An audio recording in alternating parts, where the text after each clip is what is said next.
to the Cinementalists. Noun, plural. Definition, those whose love for movies runs so deep, they can't help but do a podcast about them. Hosted by Colton Robertson and Joseph George.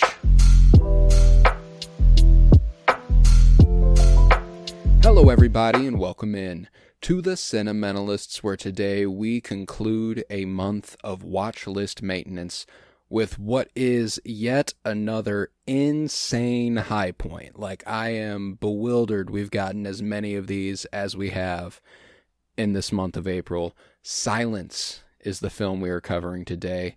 The Martin Scorsese religious epic, I wouldn't hesitate to call it. I loved it. Silence originally premiered in November of 2016 at, get this, the Vatican. Let's fucking go. What a fucking beast. Huh. I love that. So Scorsese premiered this at the Vatican, November 2016. Written by Jay Cox and Martin Scorsese. Directed by Martin Scorsese. I'm Colton Robertson. I'm joined by religious zealot Joseph George. What's up, homie?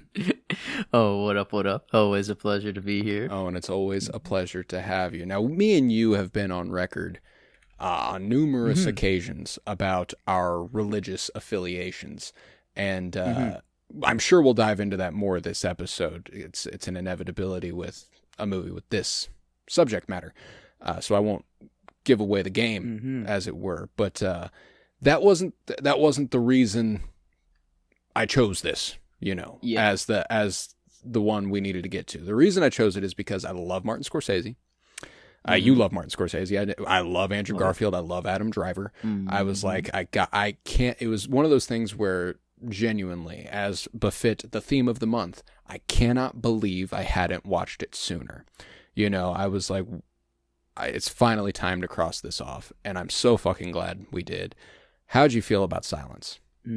Oh yeah, I'm in the same boat. I love me some Marty. I love maybe Andrew Garfield even more. That's a weird ranking on how to, kind of rank them. But this is like a Marty movie that I've never heard of, really. Like it's never been on my radar, kind of. And then whenever you brought it up that like, oh, there is a Martin Scorsese movie with Andrew Garfield and Adam Driver, and then, Liam Neeson. Oh, also Liam Neeson. Yeah. Yeah. But very, not as prominent in the movie. But regardless, I'm like, okay, well, these are very, very big names for me, and I've always loved these people. And so, yeah, I can't believe I haven't gone to it. But then after seeing, man, this Marty, I was walking home from just after class, got out, walking back, and as it happens very commonly, David Lynch enters the mind.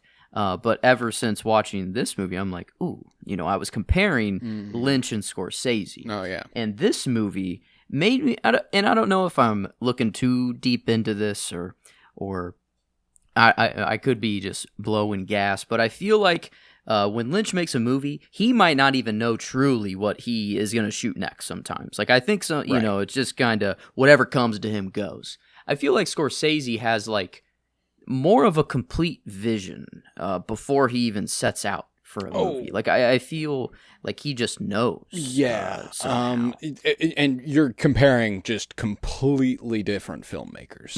Like there is, for reference, I don't have the hubris to believe that you, the listener, know everything we've ever talked about or everything we enjoy. But me and Joseph did an entire podcast on Twin Peaks. We did Fire Pod with me. I was rewatching it. Joseph was watching it for the first time, and he fell in love with David Lynch, and we've covered a few David Lynch movies since. David Lynch is someone I've regarded as one of my favorite artists of all time, if not my favorite artist of all time. And the reason I specify the word artist is because I am less capable of committing to the idea of him as my favorite director of all time. And one of the people that makes that difficult is Martin Scorsese. And it is for the method in the madness. The madness was emphasized with Lynch, and I think Scorsese is so deeply dedicated to the craft of filmmaking. Not, and again, I don't love the phrase, but apples to oranges a little bit. Like there is a Lynch isn't concerned with the formality of the elegance of filmmaking.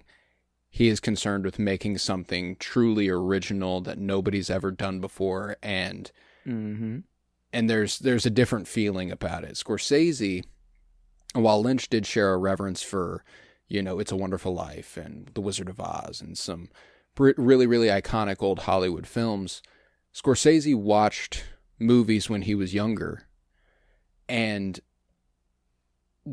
decided that he wanted to make movies for the big studios. He wanted to do things of that scale for an audience that big. You know what I'm saying? Like he wasn't concerned with doing small little art house projects that, maybe nobody will ever get it. No, Scorsese is deeply concerned, or at least used to be. I don't know where he's at now, but used to be deeply concerned with the way he was perceived.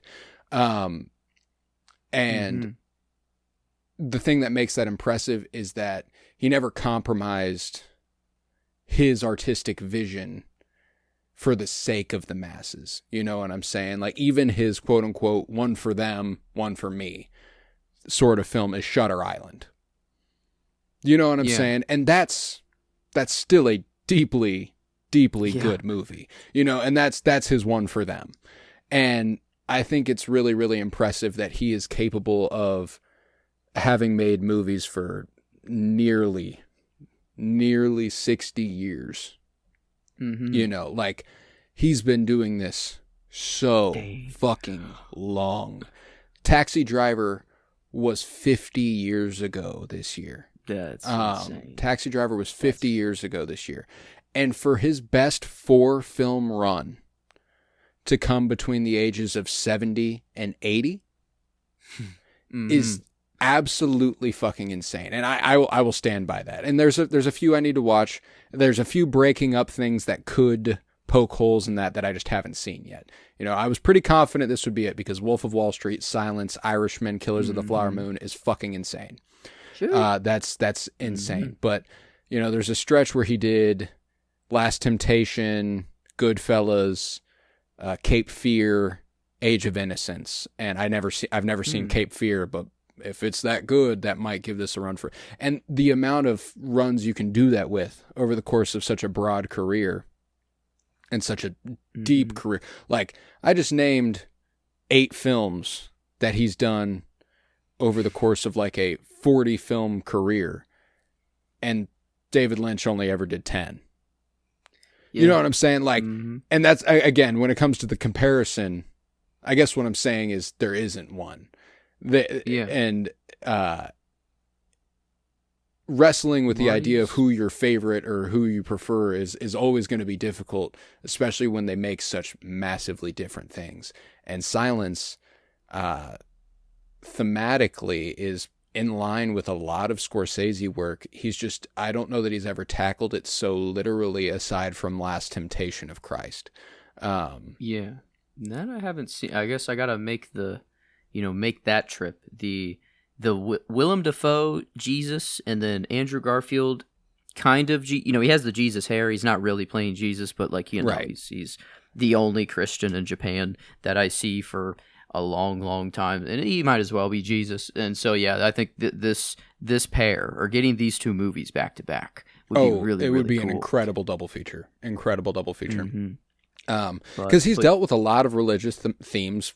I mean, always. This is something that is so deeply entrenched in Martin Scorsese's films, is his Catholicism and his, Catholic guilt and his wrestling with his faith. Mean Streets does it. Goodfellas does it. I mean, to a degree, Killers of the Flower Moon did it a little bit, and The Irishman certainly does. The only film that's ever kind of disregarded it altogether is a movie where he is basically satirizing how big of a piece of shit Jordan Belfort is. Yeah. Yeah, that is always crazy that, Wolf of Wall Street just doesn't feel like him. I don't know, like every other movie, it's him, but I don't know why I can never see that as his movie. And even like Shutter Island feels like more of a Nolan kind of movie. And I think maybe he was just like, hey, I can do this too. He's like, I can do the Nolan, kind of thing. But yeah, now that you did, you brought up a very good point, a distinction between director and artist. And I think on a couple times say that, yeah, I think Lynch has became my favorite director. But I think that fits better, artist. And I don't know if Marty takes the cake for director quite yet. I think Wes still holds. Yeah, it's a tough. Top. Those are kind of difficult for me to be like. Those are my top three. I'm like Wes, Marty, and Lynch have always just in my kind of, because I've watched a lot of movies, but there are still so many movies I haven't watched, and like the prospect that. That's kind of perceived as a beginner's top three. You know what I'm saying? And I feel like I've watched so many movies and like, but just, I can't help it. Like those are just some of my favorites to ever do it. And this movie was a huge addition to the bag for Scorsese's case as my favorite, because I mean, I've talked about it several times, the stories that wrestle with faith and struggling with your faith and kind of, and it's an interesting distinction because this is something I wrote in my Letterboxd review. I don't struggle with faith, and there are two versions of that. Neither of them, I think, is a example of strength. And I won't say that they aren't examples of morality, but I'll elaborate here in a second. But not struggling with faith either means you've never bothered to struggle with it in the first place. Like you're like, I can't commit myself to this, which is me. I have a tough time wrestling with the idea. You could do what I've done. You can look at the tyranny that man has wrought unto man throughout history and go, I don't know how a benevolent God could have overseen that, which is kind of where I'm at. And again, I'm not going to say that I don't believe in a God, a creator. I don't believe in the vision I don't believe that man has the book, the textbook that has told us this is what God is. I can't wrap my head around the idea that we've done that. So that's to say, I can't wrap my head around the idea of a benevolent creator, and therefore I can't dedicate myself to a faith, and therefore I've never struggled with it. The other side of that coin, and never struggling with faith, is being so blindly dedicated to it that you've never struggled with it at all. You've just gone, there is a God, he has a higher plan for me, and there is nothing else. I will never question that. I think the biggest sign of strength is choosing to believe in a God, struggling with that belief, and then reaffirming that faith and reaffirming yourself to that path, constantly questioning it, constantly analyzing your relationship with it, and then pursuing to you what makes you a better version of yourself and what makes you a better version of yourself to the people around you. Yeah, and I was kind of, whenever I was writing my review, I was kind of struggling to put it into words of like, is it faith if you are constantly challenging, it and going back and forth, and like because faith is, something that it is truth. It is, your truth, your belief, your core kind of like who you are. And I think I'm just a guy, I'm 26, and that might seem old. I feel old sometimes, but I got a lot more life to go and like a lot more to learn. And to think that I got it all figured out, or that everyone else on the planet has it figured out, or like the stories we tell each other are correct, I don't know. And us humans, we've been around for quite a while. The the oldest skeletons go, like 300,000 plus years, and that's a lot of time. And I know that this can be a very offensive episode to some people, and I'm not trying to come off as discrediting any faith, because I'm in the same boat. I wish I could just blindly accept this and live like that, because I feel like it is such a sweet... And not just blindly accept it.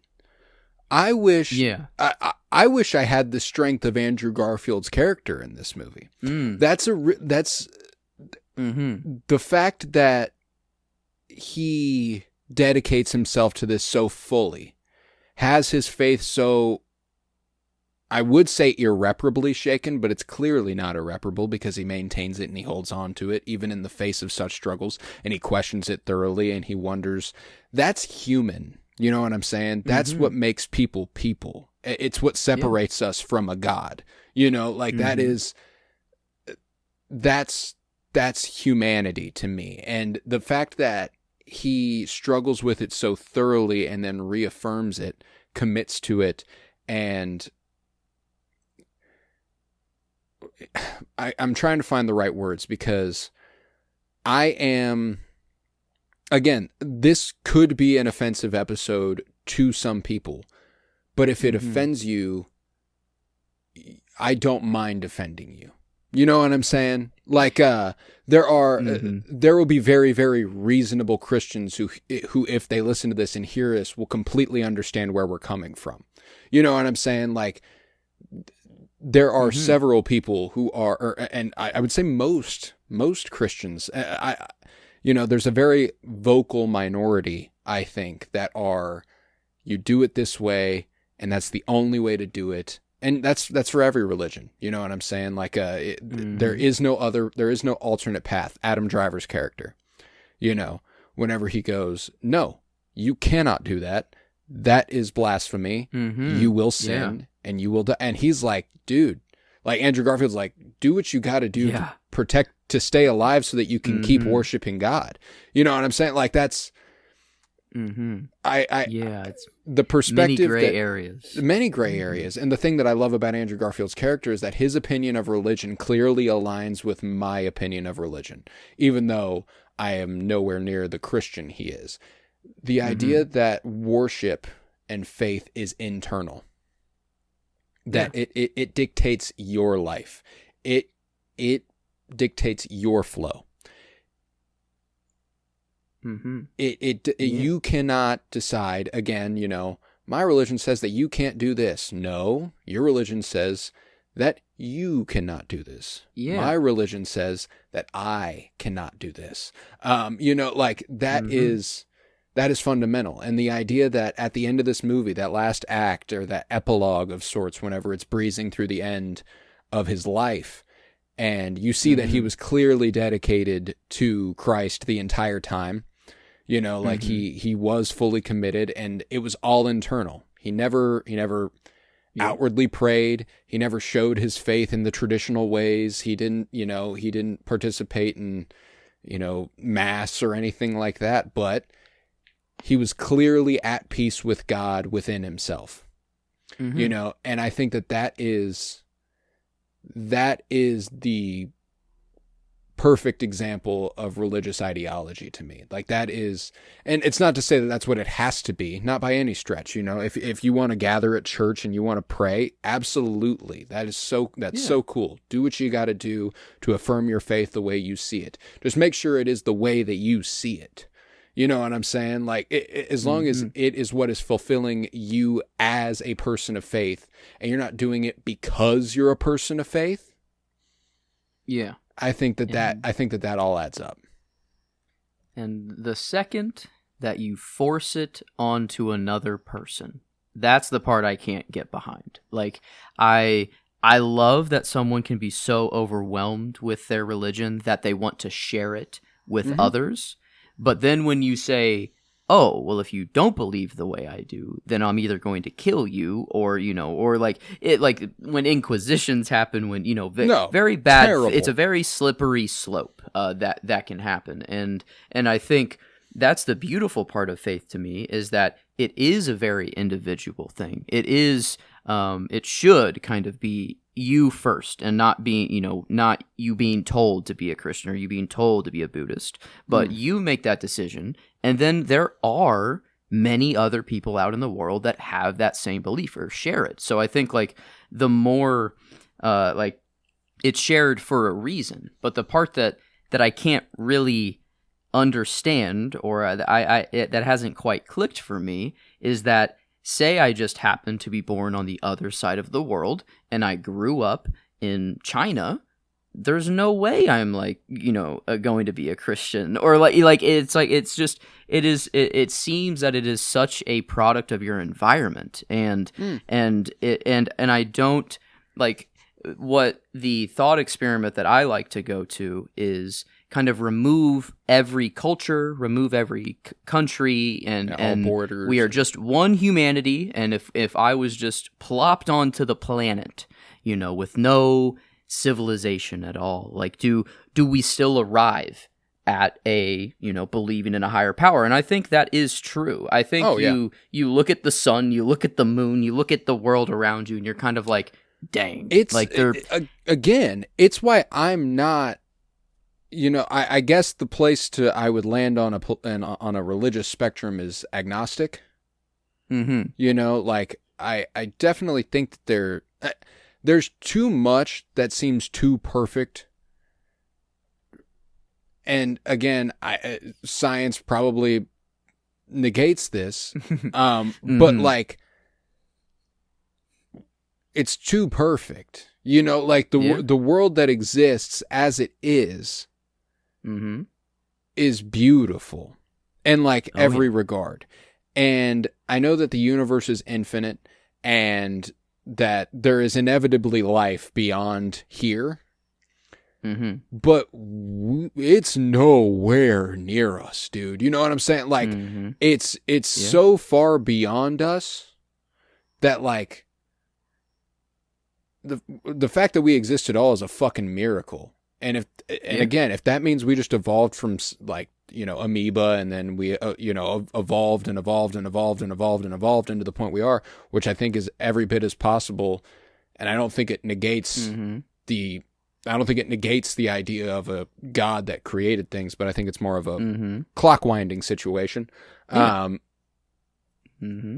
Yeah, and that makes a lot more sense with the way that the world is now, like clock wind up and let humans do what they do, but I think I've kind of like, I guess at one point in my life, I believe that I was an atheist. I thought that there was no God. I was sure of it even at some point. And I think that as a scientifically minded person, I think that that's obviously wrong in the first place. You can never be 100% sure of anything. From theory alone? And so I favored the science over everything, and it's just the everything seems perfect because life is so rare, and maybe it just takes such perfect circumstances in order for it to happen, so that we just see the perfect world around us. Yeah. But then I think what switched my mind is that not the beauty in perfection, but the beauty of suffering. Like, and it sounds weird, but I think that's like truly what brings us together, or like what faith is kind of at its core, is that it's like a shared suffering, or we all realize that like, yeah, the world is beautiful and there is perfect, crazy or non-coincident. Like this can't be coincidences, but man, if you look at just humanity, like it does seem pretty bad, or like there are some pretty bad things that you're like, how would a benevolent, creator let these things happen? And it is you don't know what's truly good unless you do have those bad examples. And I don't know, I like to believe that there could be a perfect utopia world where we don't have any bad, but I don't know. I mean, it took me almost dying to have this change of mind, and like to realize how sweet life is. And like I just had such a different kind of outlook, and yeah, like my mother's side's very Catholic, my father's side is Lutheran, and like so I grew up in a very Christian household. And I split off from it initially, told them no, I don't think that way, but now I'm kind of, not that I'm I'm into the church. I think I still have major beef with the church and the organized, business that it has and become. again, yes, I saw people talking online the other day, as one does, and it was deeply, deeply anti-religion. Like just in general, they were like, religion is harmful and it kills. Religion itself is not harmful. Religion itself does not hurt people. People who weaponize religion hurt people. Yes. You know what I'm saying? Like, that's humans who weaponize religion hurt people. There's nothing inherently wrong with finding God. You know what I'm saying? Because again, I mean, my mom is as dedicated a Christian as anybody I've ever met.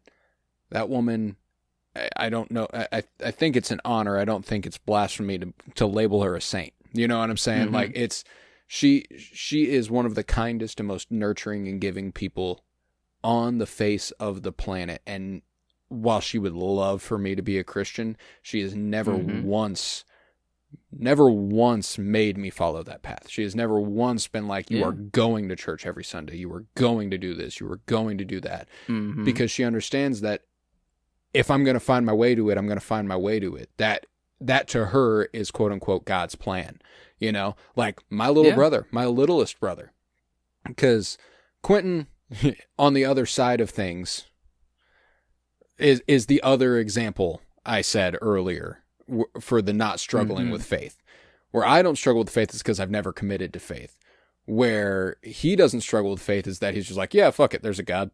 Cool. That's fine. I accept that. And that is my truth. And that's life. And whatever, whatever comes, come what may, it's God's plan. Fine. My littlest brother is far more religious than either of us. Wants to go to youth group on Wednesday night and was like volunteered that. Like he wants to be a part of that. And I admire that so deeply. Like the search for community and the search for like-minded individuals where you can express yourself fully and freely. That's super interesting to me. And that's super, like, I'm super proud of him for that. And so that goes back to that example where, like, I was baptized Catholic, days after I was born. Like, I cannot remember it. And I'm forever grateful that if one day I do find religion, that I was baptized Catholic. Because confession is going to go nuts, boys. I tell you what. It's going to go crazy. Forgive me, Father. Yeah, for you're going to have to stay here for 2 days straight. We're going to be here a while. I've never confessed before, and it's I'm 26, so let's get it popping, and I don't plan on going to confession anytime soon. It's one of those things where, like, I don't know. Religion is obviously just such a deeply complicated issue. And it's causing, it has caused historically all sorts of factions and wars have been fought over these things. But again, that's churches and that's people who dictated such things. It's war. I mean, Trump is, shit. I've said the magic word. Currently at war with the fucking Pope. With the Pope. You know what I'm saying? Like, and I don't get me wrong, I don't fuck with the Catholic Church as it is, but the Pope's from Chicago and you got beef?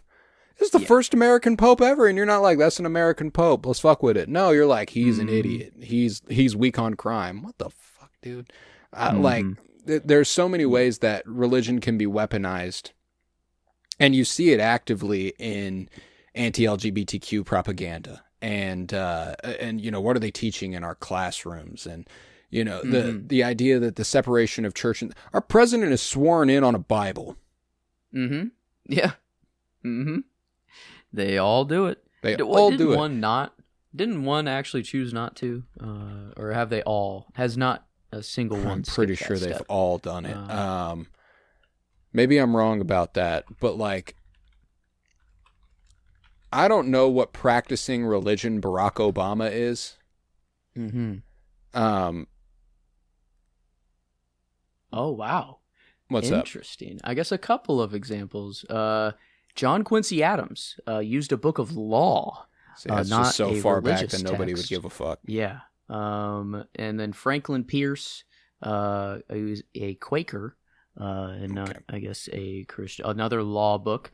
Teddy Roosevelt, without a Bible, because he was after an assassination. I guess maybe they just didn't have one on hand. I think the examples today are because we have so many people, and like it is a business and it is a structure and it is just bad. But when you watch like this movie and like you have just a small village and like, oh yeah, we're talking about a movie. I forgot about that. Yeah. and they have just this small community and they feel lost kind of without someone to like guide them a little bit. And it's not that they're like church now. Whenever I went like with my family, it felt like an act. It didn't feel like everyone was there truly to like worship God. It felt like it was like they were there because that's what you do. Yeah, it's like you want to be seen with your family in church, and it's just for brownie points, and like that got under my skin, and it just felt weird. But these villages, everyone in that shack is so connected. Like if church was like that, whenever I went, I would have never left the church. Like right. This is the most devout, like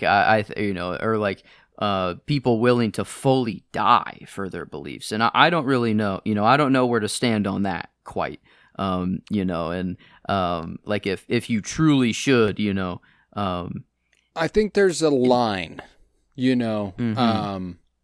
And it's not to say that I think that the people who are so devout that they refuse to give in and are willing to die for these things, I do think there's something admirable in that. Because I mean, even go beyond religion, there are people who have been persecuted for political beliefs. True. And have been held as political prisoners and have refused to bend the knee to a regime that sees them as the other. And I admire deeply that they don't fold under that sort of pressure. And therein, I feel like I can't strictly say that I don't admire that quality in religious devoutment. There is, I think when it comes to followers of a religion, it's different than preachers of a religion. The person in this movie that I don't admire very much is Adam Driver's character. I think that, don't get me wrong, he does something pretty admirable. Him swimming out to sea in an effort, a completely vain effort to save people, is on the surface brave. But there's the argument that he is obviously going to die. He knows he's going to die when he does it. It's almost like he can make a martyr of himself, and he knows it. You know what I'm saying? Like he's like it almost. And this sound, I don't know. This is just my read of it. It almost felt vain, and almost like an easy way out. You know what I'm saying? Like Andrew Garfield and his character, and I'm gonna have a tough time referring to them as their character names because those are white men. I know. But Andrew Garfield playing a guy named Rodriguez is so funny. It's the second time he's done something like that too. The Social Network, baby. Just throw back to that. Wow. Yeah. Huh. Yeah, he's the beard and the hair kind of sometimes make him look, it's like Spain and Portugal, like they are still Europe, and like it and there's an argument to be had there, but regardless, Andrew Garfield's character refuses to take the easy way out. You know what I'm saying? Like throughout the whole movie, his dedication to it is his penance. The price to pay for his belief and his opinion and in his expression of religion is watching the horrors done unto people in Christ's name. Yeah. You know what I'm saying? And I just don't, like, it feels like the moment whenever he does, you know, put his foot on whatever, you know, I guess on Jesus or, you know, or whatever that plaque or whatever you call that, like, and he does hear the voice of God, which is Syrian Hines. I think that's incredible. And maybe, you know, like, maybe that's, I think that is very much on purpose. Like the fact that he was the head of the church, or like who Andrew Garfield was see as closer to God than him. You know, so like that is God's voice to him. Absolutely. So like, and that argument is made several times throughout the movie. Liam Neeson says to him, "They're not dying for God; they're dying for you." Mm-hmm. Yeah. You know, like you are to them. Wow. You are to them the closest thing to God. You know, like, and Andrew Garfield's character himself even compares himself in his head several times to Jesus. Mm-hmm. But he does it in the "what would Jesus do" capacity. You know, like he and it does get even flipped makes on him go maniacal a little bit. Yeah, he sees his reflection, and then he, you know, I guess he's hungry. He's very thirsty, and like so he's been going through it. But like I think, yeah, no, he is the person that, you know, out of the two priests that are there, the people attached to him much more or much easier, and they Dude, want you're gonna fucking love The Last Temptation of Christ, because as I recollect, Willem Dafoe as Jesus is under no assumption that he's the Messiah, and people are like, "You're the Messiah," and he's like, I don't know about all that," you know, like wow, yeah, it's like, did Jesus even know? Did this? And that's like I brought up like the 300,000, you know, human life, you know, and it could be even longer than that. 2,000 years ago is not really that long ago. No. And like I want, you know, and just if I could time travel back to a time in history, there's two places or 2 points in time I'm going. One, to see, you know, to see that time, see if all of this Jesus talk is real, and if he really is fucking divine. History up, bro. There's gonna be a 13th in that motherfucker. You know what I'm saying? No longer 12. I'm in every picture. I'm in the Last Supper painting, bro. Yeah, and it is either that moment or when the pyramids were built, and I would go right before that we say that they were built to see if they're already there or not. And the pyramids might be the closest thing to Jesus to me in real life. I don't know, but yeah, I have no kind of qualms internally with a higher power. I don't think humans are the top of the totem pole. You know, and whether that means a creator of the universe at large, or maybe even just a creator of us on Earth, you know, I don't know where the level stops. All right, like I'm still refining what that means. But every story that's told, or every holy text, or everything like that, they all tell very, very similar things. Like, and I think you boil down religion, like the values that religion teaches, and obviously there are pretty clear differences between, you know, some course. You know, there isn't you know, like the two we have here, there isn't a you know, creator. God. It is just the sun. It's right there, you know, it rises every day, and like so like and if they I think, and again, every religion at some point has done some shit that is not every religion. Somebody has weaponized every religion to do some shit like this within every faction. The shit that the Buddhists are preaching is actually dope. Yeah. You know, like, be one with nature, ascend yourself, that go, like, love that. Like, be so in tune with yourself that you realize you're more than just a human. I love that. I love that. And again, shit that the Christians are preaching, I fuck with that too. It's anything that prides itself on finding oneness and finding a peace with others and yourself, I'm gonna be down with that. Ideologically, finding peace and being built on love, that's all I care about, And the method of which is love. Yes, I loved the metaphor of like the roots don't take here. The tree doesn't grow, and then you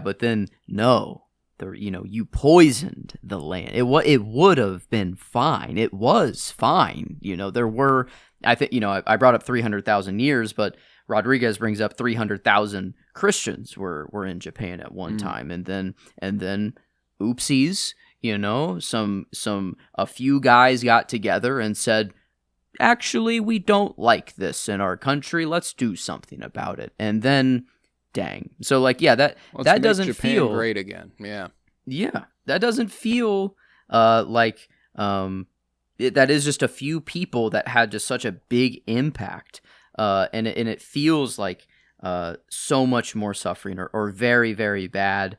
But I don't know. I think it does martyr the religion even more. Like it does. They even realize, they're like, the more we kept killing, the more people were even stronger in their faith. They said like it didn't work, and like we had to just have people step on the plaque and let them go. It was like kind of a embarrassment ritual of sorts, like let's just try to make them apostatize enough themselves, and then they will be deflated internally. Like we can't deflate them physically, so they have to do it themselves. Like it's diabolical, and it's a really, really great plan. You know what I'm saying? Like but that's the other thing, though, is that after they apostatize, they still do shit to them until they can get until they can fry the bigger fish.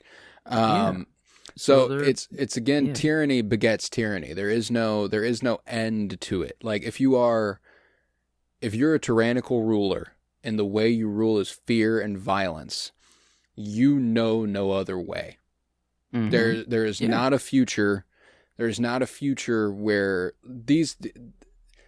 and that's where these guys. And again, I'm not far from practiced Buddhist, but I have to imagine that these guys are weaponizing the idea of oneness and the idea of self-certainty and internal understanding, and to the point where they're like, this must be what's right if this is what I think I should do.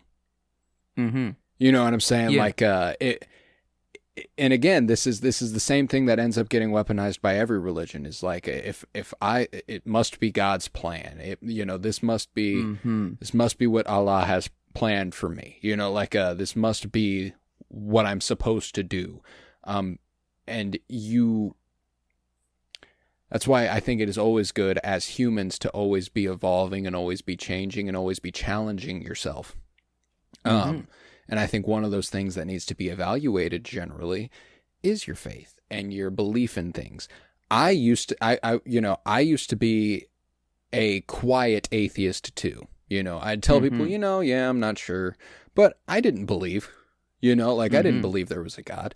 And I wasn't embarrassed to tell people that, but I grew up around people who believed in God, and I didn't want to offend them. So I just, I'd be like, yeah, probably, probably, I'm sure. But I didn't believe, and it wasn't until I was, it's probably only been the last 5 or so years that I've been like, to go back to what you were saying, yes, there's so much beauty, but you categorized it as the beauty and suffering, which I really, really liked the verbiage of. And one of the things that I think is kind of getting lost modernly, and not on the large scale, there's still obvious suffering on a very massive scale as far as, war and death and pain.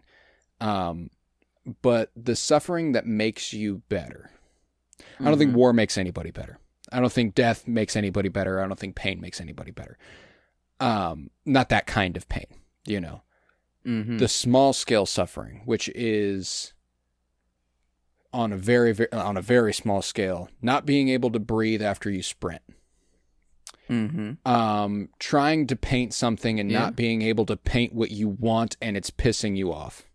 And you keep doing it until you get better at it. You keep running until it's easier to breathe. You keep doing it until it is what you're supposed. And I think that we are entering an era where we are literally getting packaged and sold things that are supposed to make life easier and more convenient. The world's in your pocket now. Information's in your pocket now. You don't have to waste all that time practicing art. We can just make it for you. You thought of it. You thought of it. You deserve some credit for that. You deserve some credit for thinking of it. We'll go ahead and churn it out for you. There you go. We've lost the recipe as far as understanding what makes us human, and that is challenging ourselves, not just challenging others. And, we're very argumentative, as is exemplified by every ounce of on anything online being interacted with. Everyone could use a healthy dose of humble pie. You know what I'm saying? Yes. Just admit that you don't know everything, and therefore you have everything to learn. And everything becomes so much more beautiful that way. And my faux, there's probably a God, became a real, hey, there really could be a God. And you know what? I don't know. And if there is, that's beautiful. If there isn't, that's beautiful.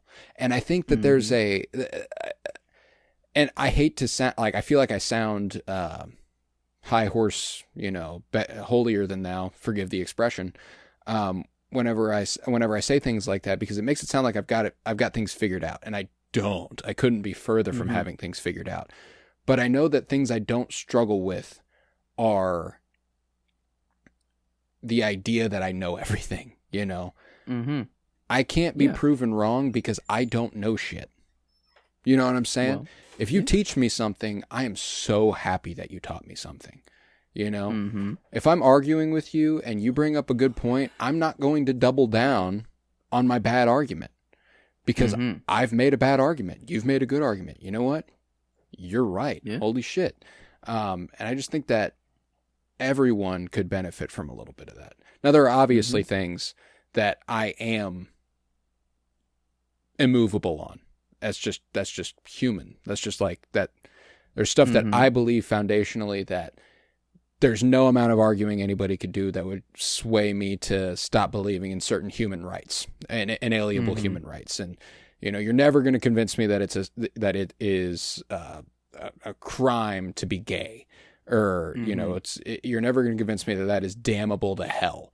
There's a lot of stuff that you're just never going to make me think, oh, that makes somebody a bad person, or, oh, that makes somebody a good person. But having a moral compass, a stern moral compass, is not the same as knowing everything, And I think, you said that you don't want to come off sounding holier than anyone or anything, but I think like it is back to the idea that faith is individual, and if you compare yourself 10 years ago and then now, I do think you are much more holier than yourself, or holy might be the wrong word, but you if the trend goes the other way, then I think that's when it's bad. Yes. It is just as long as you keep learning, you keep being okay with or like not knowing everything, and because I was very trapped in the mind of I need to seem smart, I need to have an answer for everything, and even if I don't know it, I'm gonna make something up and sound as confident as hell in it, and but now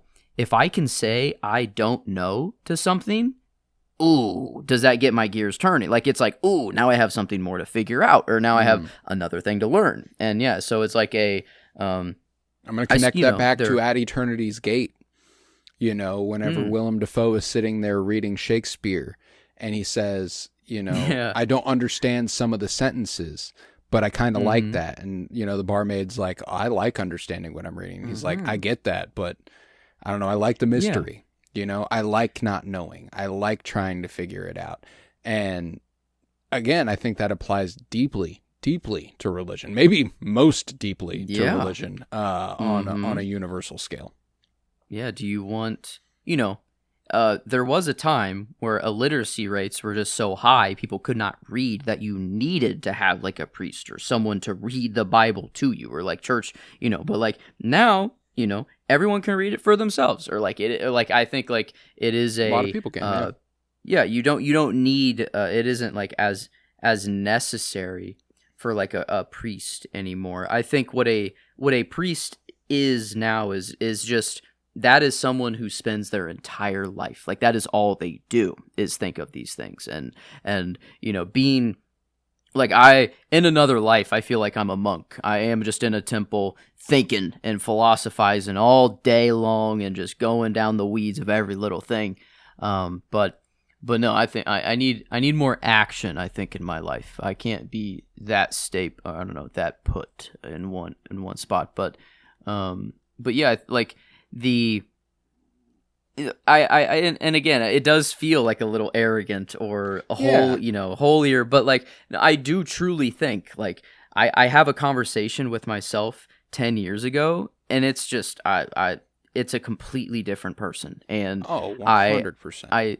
I struggle with, like, was I so staunchly an atheist, and then was I almost smited? Was this a lesson thrusted upon? Right. Was this like a wake up call? Was this like a, hey, whoa, like, hey, dude, you're good, chill out. You're offending me a little bit. I'm gonna give you a little bit of a scare, and then you're gonna wake up and view the world a whole lot differently. I don't know, but that's the effect it had on me. It definitely changed me in many, many ways. And yeah, like now, at one point I thought it's easy to be mean. It's easy to hate. It is easy to do that. But I'm not in that mind anymore. I think it's easy to just be who your inner self is. And if you just are a genuine person, and you are, or like on the other side of the coin, if you are truly genuine with yourself, and you don't have to lie, you don't have to put on an act, it's easy to be nice. It's easy to go on that. It might be easier to fall down the slope of being mean and hate. I don't know. Maybe that's an easier slope to go down. But I feel like it's both ways. Like the more I've cut out lying, I find it just hard. It's more difficult on myself to lie. Like it's just, you find yourself in traps. And when I cut that out, it's just like, oh my gosh, no filter is needed anymore. Right. I won't say I don't white lie to like hide a surprise party or or things like that. But no, like coming up with just a random, I used to love to lie, which was really weird. Like I would do it with my parents all the time, and but now it's like I see it as like, why? Like, it's so much extra work you have to do, and like this small village kind of, and this version of like a church scene on screen, like really a priest is kind of just a therapist of sorts, like there's someone you go to tell all your hardships to, and then they're like, yeah, no, don't worry, God's still up there, and he forgives. It's like, it is just kind of like you get something off your chest that you've been bottling up, and now it's released, and now it's gone. And it right. feels like, and that's the other thing too, though, is that like, there's an easy version of it, and then there's the way it's supposed to work. Which is that you go to say you are a Catholic, and you go to confession, and you go and you confess, oh, I did this, and he goes, all right, 10 Hail Marys and you're good. Then you go do 10 Hail Marys and you go, well, then fuck it, I don't need to worry about it ever again, I can just go confess again. Part of that is doing the work in order to better yourself, whatever that means to you. If the better version of yourself doesn't masturbate, okay, cool. Catholics, that's something you're supposed to confess. If the better version of yourself doesn't lie, perfect. Don't lie anymore, or do everything you can not to. I think that's I think as long as you're constantly working to make yourself a better person, or trying. I don't want to say working, because it doesn't always have to feel like work. Mm-hmm. But as long as at any given point, if it becomes second nature, even better, to where you go, what's best for everyone? And then evaluating, sometimes I need to do what's best for me. That's fair. Like just being just and being fair and being nice is just, I don't know, that's the foundation. And if there's anything that leads me to the contrary, there's a way to communicate your distaste for the way someone conducts themselves. Whenever something that Emily would describe to me, and I feel kind of strange airing something like this out, but something she would describe to me is whenever she was growing up, she said something, like, what if this happens? What if this person did this, or what if that person did? Oh, well, then they go to hell. Mm-hmm. And it's like, interesting, like, I've never been greeted with hate, or indifference, like there's, whenever, one of the things that I see online sometimes is someone comes out to their parent, and not distastefully, not angrily. It's just like, well, it's just kind of like, it's an actual concern for their child because they firmly believe they're sinning. Mm-hmm. It's like, yeah. Oh, well, I'm sorry, honey, but then you're going to hell, like, mm-hmm. Yeah. I can't access that. You know what I'm saying? Mm-hmm. Like, I can't access that sort of indifference or that sort of prejudice. And that's the sort of thing that drives me away from organized religion. In a more day-to-day practical capacity than the, inquisitions and, general wars being fought about. Yeah, whenever I eventually, the time was up for me to get confirmed as whether they let me decide whether I wanted to go the Catholic or Lutheran route, and then I chose plan C and said, you know what, actually, I'm telling you, I don't believe in the first place. Was a very, very hard time for my parents. They didn't talk to me for quite a while, but I did hear the words, then, well, if you don't believe, then you are going to hell. And it was like, it seems so black and white for some things. And like, but then, the teachings are Jesus and God forgive all. They forgive all. Yeah. And that doesn't feel really it's right incredibly either. Contradictory. Yeah. Like Hitler, that dude deserves to be in hell, and that is a black and white case there. I don't think that dude does all that he did and then he finds God and then like is in heaven. I don't know. I he also can't blew really... his shit smooth off, which is technically a straight to hell ticket also. Mm-hmm. Yes. So I feel like there's so many things that it can't be so black and white, but I know that isn't. I did bring up an example where I guess I was more there, but like in here you have people who are so devout that they are going to another country to spread their word, to spread their religion to other people, and it is purely the environment around them that is forcing them to not be, not have their beliefs anymore, right, or to hide them and put them down. It is not off of their own accord that they're doing this. It is purely the country just saying, no, that's not what we're doing here. Yeah, it's not like they're having a grand old time stomping on plaques of God. Yeah. Yeah, and that's, like, Liam Neeson's character is very, like, he does say our Lord at the end, and like I don't think I think he's in the same boat that kind of Rodriguez is, but not to the same degree. I don't know. Maybe we just saw him at the end of his life and he did kind of more give up. He was like, well, right, this is just my life now. But I think Andrew Garfield, he did, he had to do what he had to do, is just he either died or not.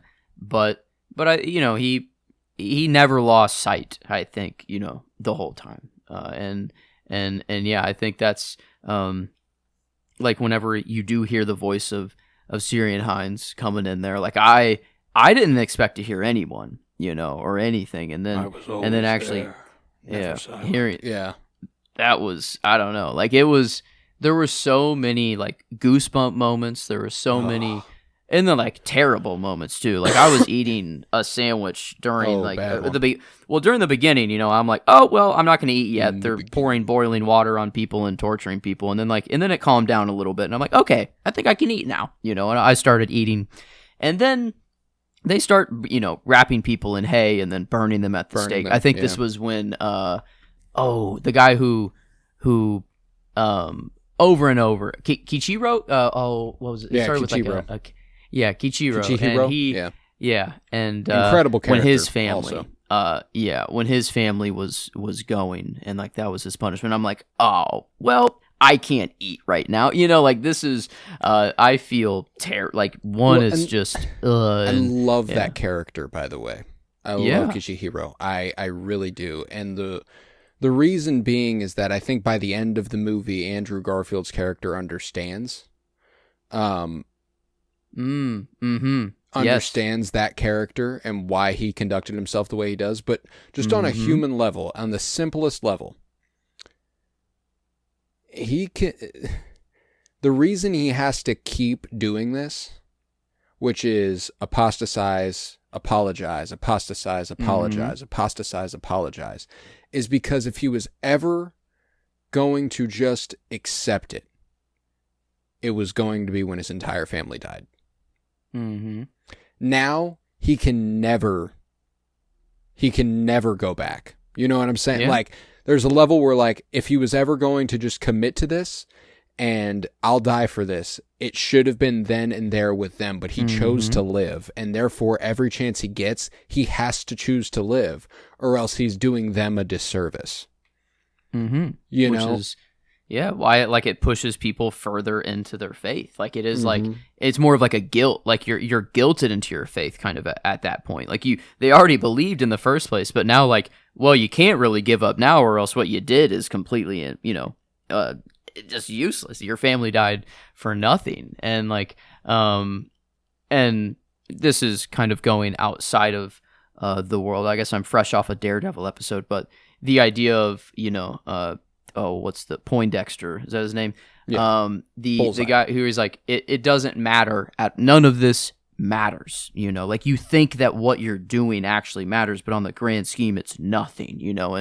And I used to kind of be in that camp that like I'm gonna live and I'm gonna return to the dirt just as or whatever. And there's no ripple. It doesn't seem that there's a big effect, but I'm a much more believer in the butterfly effect now, that like there is a ripple in everything you do, no matter what. And I think like these decisions do send a ripple through time, because like, I mean, I hate that I'm going back to Hitler, but like such a bad man is told throughout time that we know, that is the example we jump to all the time because he was so evil. And it's like, we don't want to repeat that ever again. So it's like knowing that it's there, like Judas betrayed Jesus for 30 silver and Kichiro does it for 300. And so like it's history kind of repeating itself. And now, Rodriguez gets to have that context. He's like, oh, I know this story already.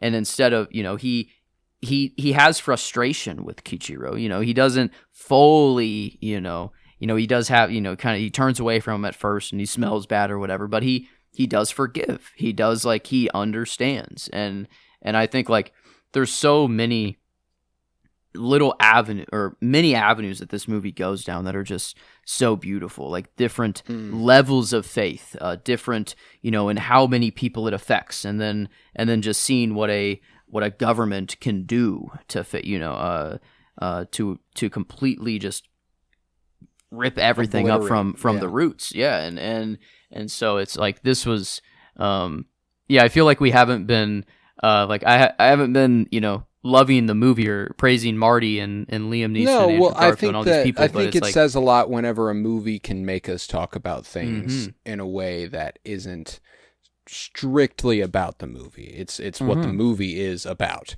And To narrow in though, to zero in on the movie, I agree wholeheartedly. It is, there are some magnificent beats of silence, of there's beautiful imagery of nature and the world, and I love the cave shots, like looking out of the cave and seeing them like crucified in the water and stuff. Like that's one of the most gorgeous images in the movie, even though it's so harrowing. Like it's just a beautiful shot.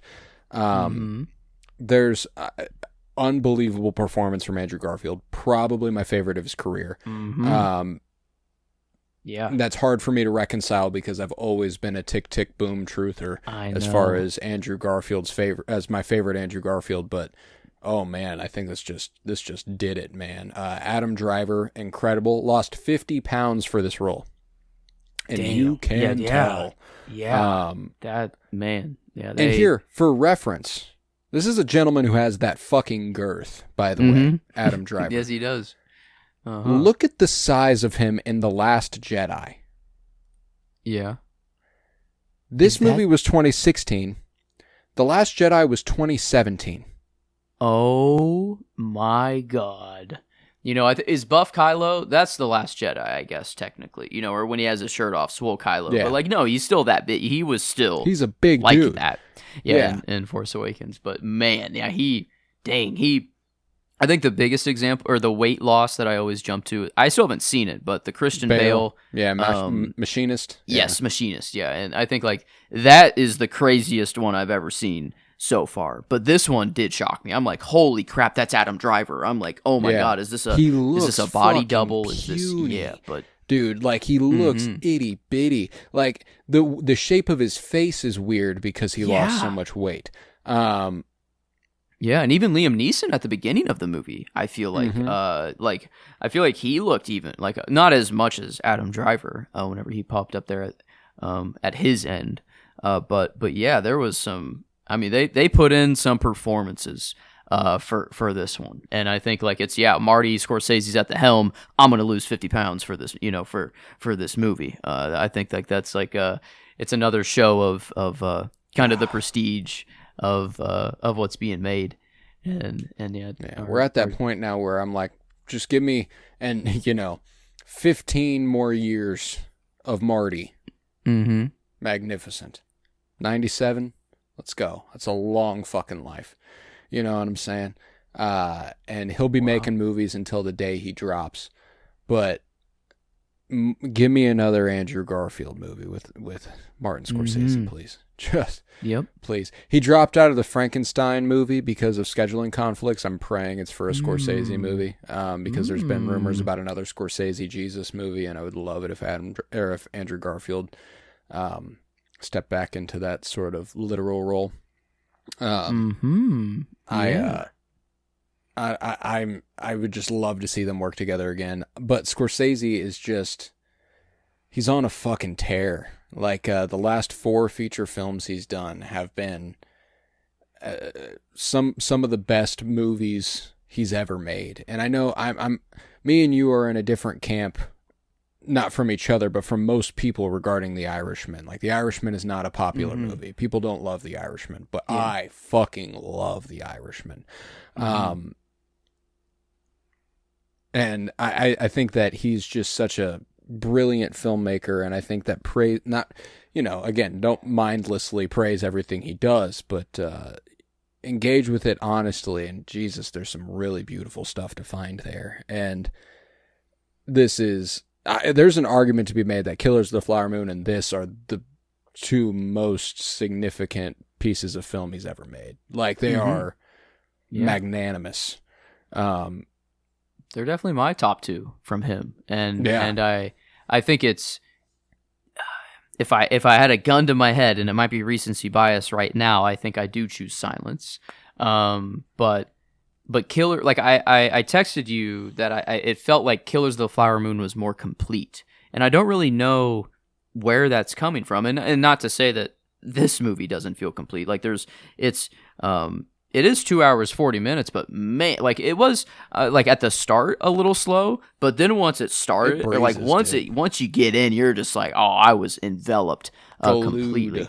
And yeah, he loves to make the long movies. You know, he gets you in the theater, and he sits you down for a while, and that's like, I love that. You know, I love that. It is an epic. Like this, I don't know. It is kind of, to call it a movie is, it just feels, I don't know. It's not comparable to a lot of other things. But yeah, those are my top two from him for sure. And this, I have a tough time. I have a tough time telling you I feel differently. I think that and the ones that I go back to, I like for completely different reasons. Like Silence and Killers of the Flower Moon feel like I don't know. They feel like they were made with such deep intent and care. Not to say that other stuff he's made doesn't feel that way. It just feels so it almost feels like it was for something greater than himself. You know, like, I'm making this for a reason. And it's beyond, I just want to make it. You know what I'm saying? Like, it feels more profound than that. And the other ones I go back to are like Goodfellas and After Hours, and I love After Hours, Taxi Driver and Age of Innocence, and you know, there's a lot of really, really, really great movies he's done that just don't feel the way that those two feel, and there's just a different air about them. Casino and The Departed, and fucking The Aviator and Hugo, and it's just a crazy list of movies that this guy has done. Man. Yeah, and to see what he's coming up with now, is like anything he puts out, I think, like, and that's a weird. You have like Tarantino, who's like, nah, you know, this is it, like, I'm done, and then you have Marty, who's like, well, if I can make a movie, I'm gonna make a movie. Like, he's like, I got to. If I'm not, it feels wrong, and that, like, but this, and I wonder if it is the just religious context. It is like, you do have to be more careful, I feel like, with this movie, you know, like, to just how the world will take it. Like, a lot of people could be very easily offended. I don't know if that just made him kind of focus on it more, or if it is just, you know, it is a story truly about faith. And I think, like, that is, maybe this is his internal battle. Maybe he kind of has he loves the Christian ideals, but also, you know, like, he sees how, you know, the Buddhist ideals work for him too. And maybe he's, you know, just trying to really get at that. It isn't the faith, or it isn't the beliefs. It is just what is done with them and the weaponizing of it. That is, absolutely. It's it's something he's grappled with throughout his filmography. Like, Mean Streets is a deeply religious film that is not religious at all. Like, you're never like, oh, this is about Jesus Christ or anything, you know, the way that you are with The Last Temptation or even this, but deeply religious. Goodfellas even has some deeply religious stuff going on in it. The Irishman had some really, really religious stuff going on. There's a lot of him grappling with Catholic guilt specifically, how he's not a good enough Christian, you know, like, I haven't done enough to be a good Catholic. Is something you'll find a lot of over the course of Martin Scorsese's filmography. And it's something that it's one of the reasons that I'm so fucking thankful that I wasn't brought up Catholic, even though I was baptized Catholic and everything, is because, man, they struggle. If they take it seriously, they struggle with identity. That's at least that's the perception I have.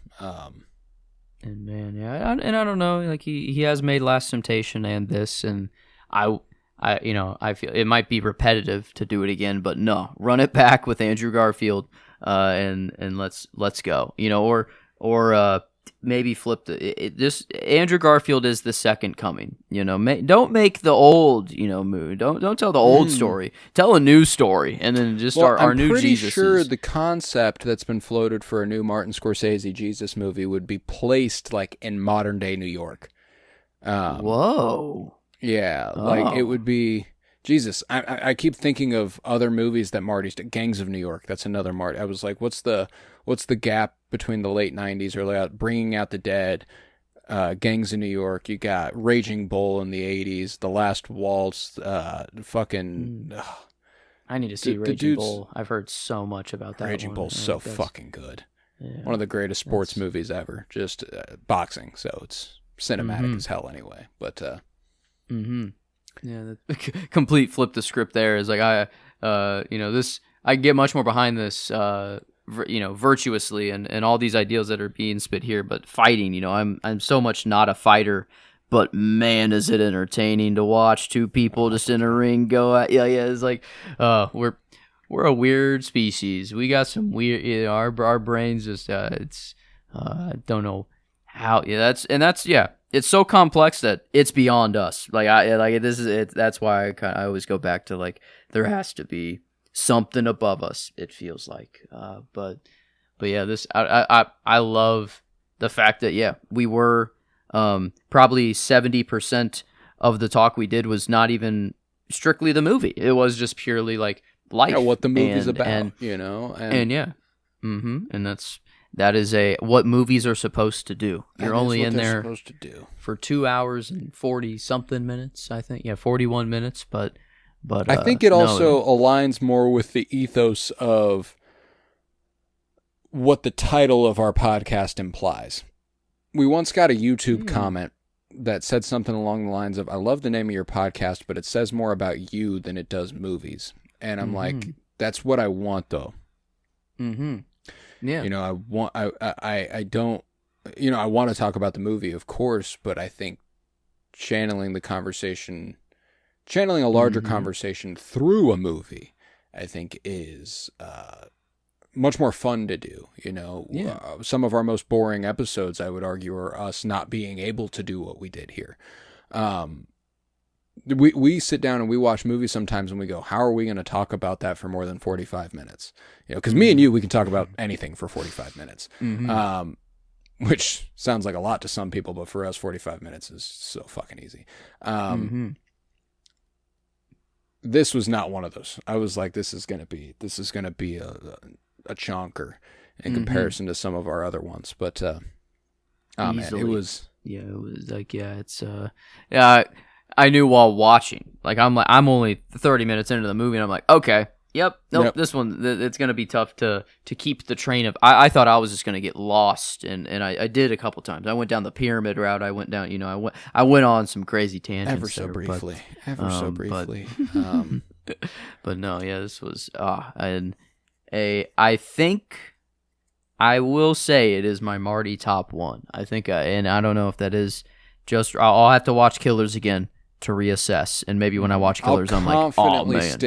I'll confidently state Marty top 3. Certainly top 3, probably top 2, maybe top 1. That's what I'll say.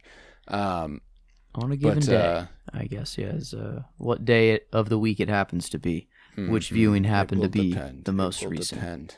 But with that, I think I will do some plugs. We'll rate this movie, and then we'll get out of here. This is the last movie we are covering for a month. That's wild. We are not going to be covering a movie in May. No. Not here, anyway. Mandalorian and Grogu comes out. Geek With Me might be getting some action. I'll talk about that here in a second. But we're not discussing a movie every Friday in the month of May. No. Instead, we are going to be doing a top 100. Yes, folks, please clap. Top 100. We haven't done one of these since January of last year. We did top 100 movies of the 2020s. And we're going to be switching it up big time because this is our top 100 favorite actors and actresses ever. We are not limited by time here. Although I expect that most of them, as we are mid-20s and we were born in the year 2000, most of them will be contemporary, but they're not all going to be strictly contemporary, but most of them will definitely mostly still be working, if not recently retired or otherwise. But it's going to be a lot of fun. It's going to be a lot of fun. Top 100 actors and actresses. It's so hard. I'm working on the list, and it's so fucking difficult to even limit it to 100.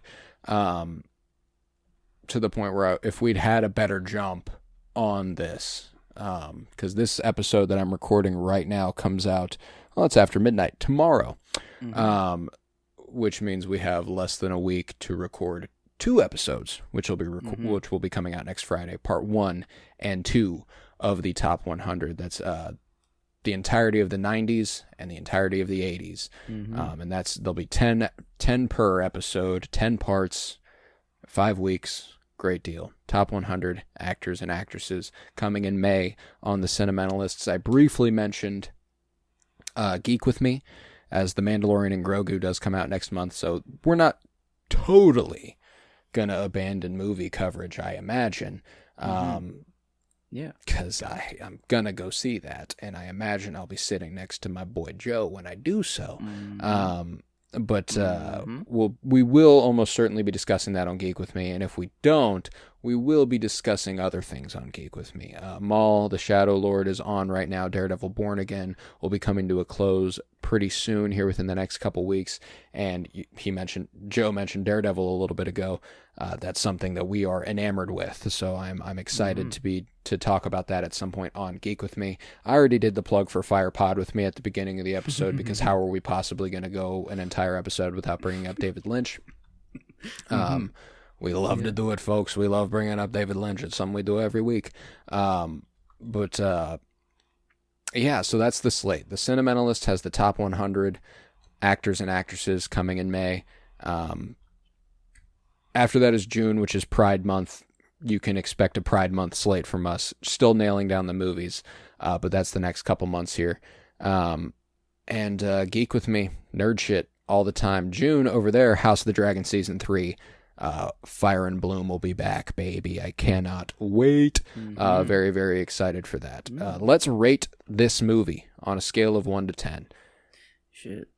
Well, are we going? We sandwiching? We sandwiching the month?